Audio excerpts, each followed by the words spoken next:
Assalamualaikum students, how are you? I decided to make a continuation of previous lecture to discuss exercise of the chapter. Okay, last time I asked you to read the text thoroughly. I hope you have done with the reading. One thing more, you must prepare your notebooks for the homework and classwork as well. Arrange your works. I will check it in classroom inshallah when college will reopen. Okay, now today I have done 2 questions for you guys. Keep it in your record. You would not be in need of key books for these questions to look for the answers of these questions. And that is your classwork. And at the end of lecture, I'll give you 2 questions as your homework. All that you have to do is to write answers of those questions in your notebooks. And honestly, you'll not copy and paste from any key book. It is to check your comprehension of the chapter, ना? क्योंकि अगर आप लोग देख के लिख लोगे तो मुझे पता नहीं चलेगा कि आप लोगों ने काम किया है या नहीं, चैप्टर की आपकी रीडिंग हुई है या नहीं, आपको चैप्टर की समझ आई है या नहीं. Now let's start the first question. Here on your screen the question is, what the writer is meant by mistaken ambition in the essay, how it becomes a reason of the failure of the students. So the answer is, mistaken ambition is a thought which is imparted to the students by their parents. Sometimes parents impose and force their children to study the subjects which are least interesting for them. The writer suggests that it's a mistake on the part of parents. They must avoid it and let the students choose the subjects of their own interest. So to make it easy and simple, we'll be bilingual. आपको मैंने last time भी बताया था कि ये जो mistaken ambition है ना, ये बेसिकली बच्चे का ही नहीं होता, ये जो उसके एल्डर्स हैं या जो उसके पेरेंट्स हैं ये उसमें इम्पार्ट करते हैं. लाइक जैसे आपको कहा जाता है कि जी आपने डॉक्टर बनना है, इंजीनियर बनना है, ये बनना है, वो बनना है, तो उसके लिए आपको फ़लाँ सब्जेक्ट्स पढ़ने हैं. तो समटाइम्स बच्चे जो हैं वो उसमें इतना इंटरेस्टिंग नहीं वो उसमें इतना इंटरेस्ट नहीं ले रहे होते और वो उसमें चल भी नहीं पाते फिर. और होता क्या है कि जो भी उनका कैलिबर है या जितनी भी उनकी कैपेबिलिटीज़ हैं वो सारी की सारी ज़ाया हो जाती हैं. जबकि अगर आप अपने इंटरेस्ट के सब्जेक्ट्स लेते हैं या वो सब्जेक्ट्स लेते हैं जिसमें आप अच्छा चल सकते हैं, जिसमें जो आपको अट्रैक्ट करता है, लाइक फॉर एग्जांपल मैथ्स मुश्किल है किसी के लिए लेकिन उसको उस पर इम्पोज कर दिया जाता है कि जी आपने इंजीनियर बनना है, तो उसको मैथ्स तो पढ़ना पड़ेगा लेकिन ऑब्वियसली उसे पसंद नहीं है, वो उसके साथ जो है वो लड़ता झगड़ता ही रहेगा.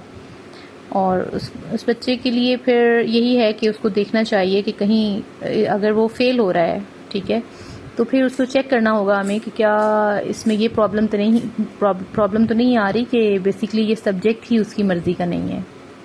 So that is mistaken ambition. Hope so आपको समझ आ गई है इसकी. Question number 2. To what extent mental and physical health is important for the students to be successful? So the answer is, if the students would not be fit either mentally or physically, they would not be able to give full attention to their to their studies. So the writer suggests that college and parents both should pay proper attention to the health of the students. इसकी बड़ी example आपको अपनी class में से भी याद होंगी. याद है आप लोगों को सुबह सुबह का लेक्चर होता था और आप लोगों में से एक जो है ना वो कोई नीला हो रहा होता है और कोई पीला हो रहा होता है और अक्सर जो है ना आपको पसीने आ रहे होते हैं, ठीक है. फिर डिस्कशन होती है जी हुआ क्या है. बेसिकली कोई बच्चा कहता है जी हमने ब्रेकफास्ट नहीं किया, कोई बच्चा कहता है जी हमें कोई थोड़ी सी टेंशन है. तो ऑब्वियसली अब आपको अगर फ़िट फील करना है ना अपनी स्टडीज़ में, अगर आपको प्रॉपर अटेंशन आपको अपनी स्टडीज़ पे देनी है तो उसमें आपको फ़िज़िकली भी और मेंटली भी जो है ना बड़ा हेल्दी होना पड़ता है. अदरवाइज़ तो obviously if the health is week तो सारे मसले आपके ख़राब हो जाएंगे. तो ये जो राइटर है ये इसकी ऑब्जर्वेशन है. इसने ये देखा कि बच्चे जो फ़ेल होते हैं कॉलेज में आके ना, उसने सारी रीज़न्स पे नेगोशिएट किया, सारी रीज़न्स को उसने इनलिस्ट किया. तो उसमें से एक रीज़न ये थी कि जिन बच्चों की हेल्थ अच्छी नहीं है ना वो भी प्रॉपर अटेंशन जो है वो अपनी स्टडीज़ को नहीं दे पाते. अच्छा जी, ये 2 क्वेश्चंस वो थे जो मैंने एज अ क्लास वर्क आपको करवा दिए, ठीक है. ये आपके नोट्स भी बन गए.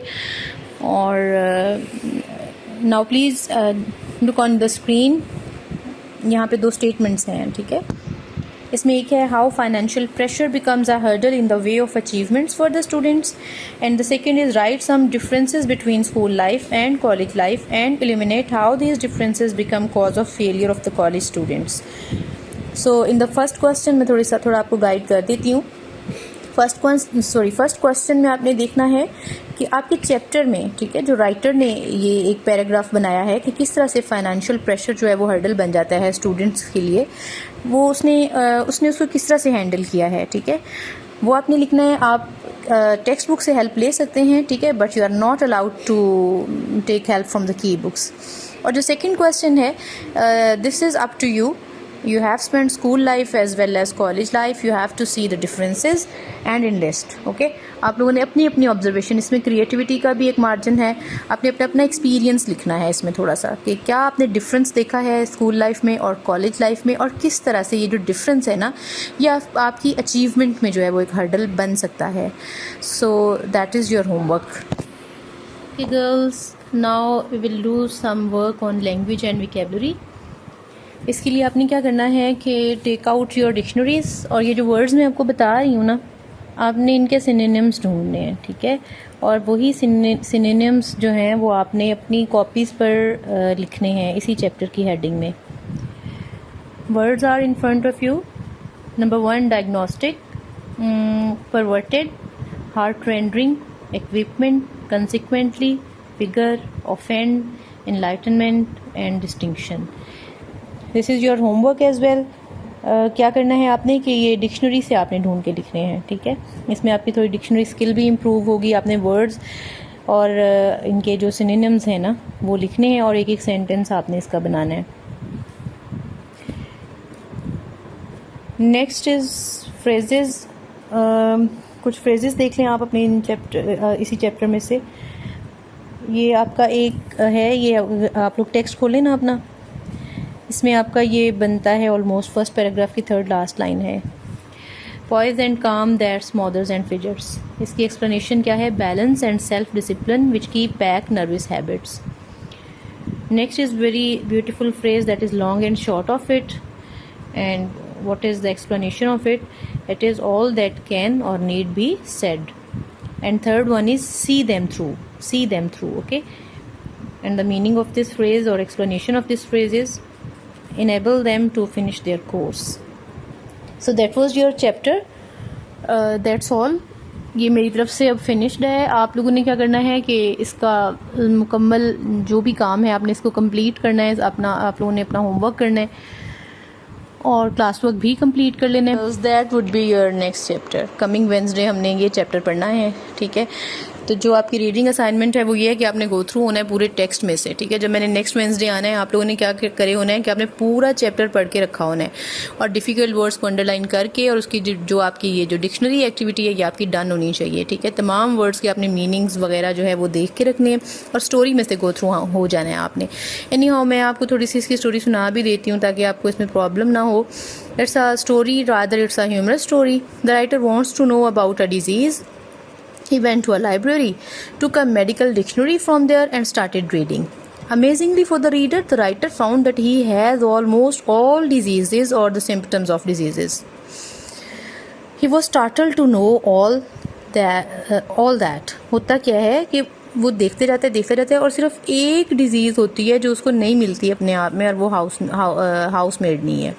एक बीमारी ऐसी होती है जिसके उसमें सिम्टम्स नहीं मिलते ना उसको अपने अंदर, और उसे बड़ा अफसोस होता है कि वो ये क्यों रह गई।